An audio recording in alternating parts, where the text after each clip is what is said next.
She has been at the heart of the action for the last 10 days. I'm, of course, talking about the Olympics, and our very own Dame Kelly Holmes has been in Paris and was there to see that amazing win from 800-metre runner Keely Hodgkinson last night.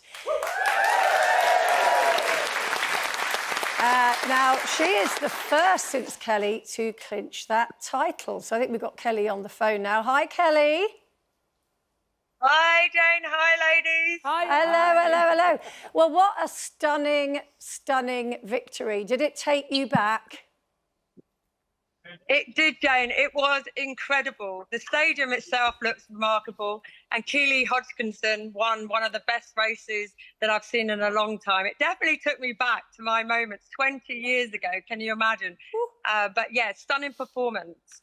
So what would she, again, because we're talking here, obviously, that you did this 20 years ago, but what would have been going through her mind at that start line? Because there was a lot of pressure on her, wasn't there?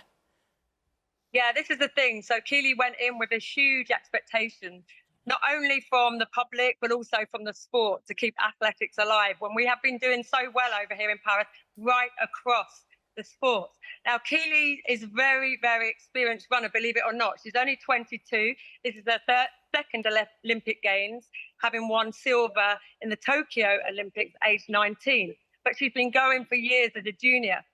But the thing is, her one mission has always been to turn her multitude of silver medals from World Champs and that Olympic Games in Tokyo to gold.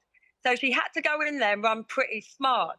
Because the thing is with 800, it's very, very tactical. Even though it's fast, it's very tactical. Anyone at any time can mess up your race completely.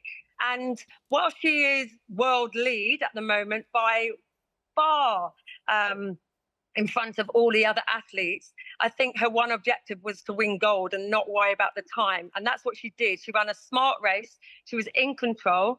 She held on when there was a little bit of a fight down the home straight. You saw Moira coming up against her, but I don't think anyone was going to touch her, to be honest. She just had to run smart.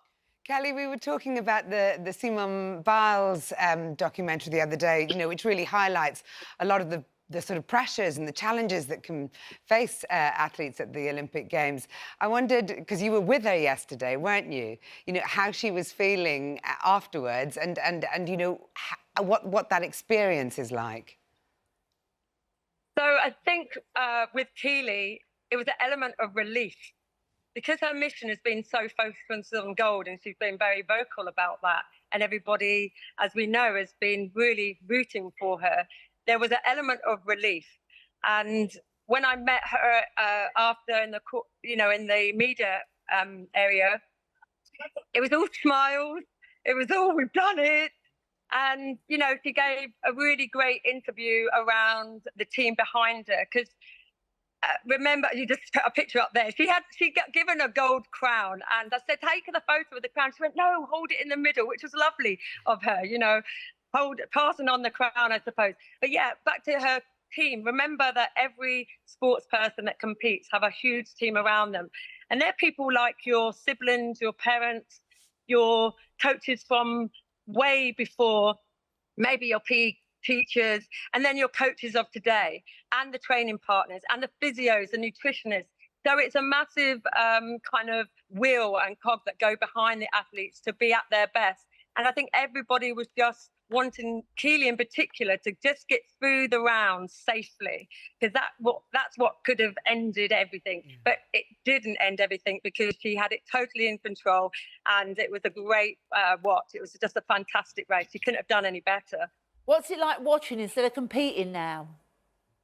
It's a really I'm telling you, I was so nervous for Keely just because I got to meet her. We message all the time, and you know, I could feel that expectation on her. But Keely is very sorted. She's a very experienced racer. So when I was watching, I was more sort of apprehensive in terms of that butterflies for her to achieve what she wanted to achieve. But I have to say, when you watch the athletics and you feel it, there's 80,000 people in that crowd. And you just wonder, how on earth did I do that? Because the butterflies don't stop. The nerves do not stop. So I'm pleased to be watching from the other side. I've been there, I've done it, and it's so fantastic to see the youth of today coming through so well. Kelly, Kel, speaking of watching the Olympics, what event are you looking forward to watching today? So today I'm back in the track. We have another medal hope in the 1,500 metres men's, Josh Kerr. Now, he's up against a guy from Norway who the banter and the rivalry has been very, very, very clear. Ingebrigtsen, you'll see the mind games that happen in this race. So that's on tonight. Also, the 200 metres with Dina Asher-Smith and Daryl. They're both hoping to get probably an outside bronze, if I'm totally honest. So you see Daryl Nita there. She's gunning for a medal. She came 4th in the 100 metres.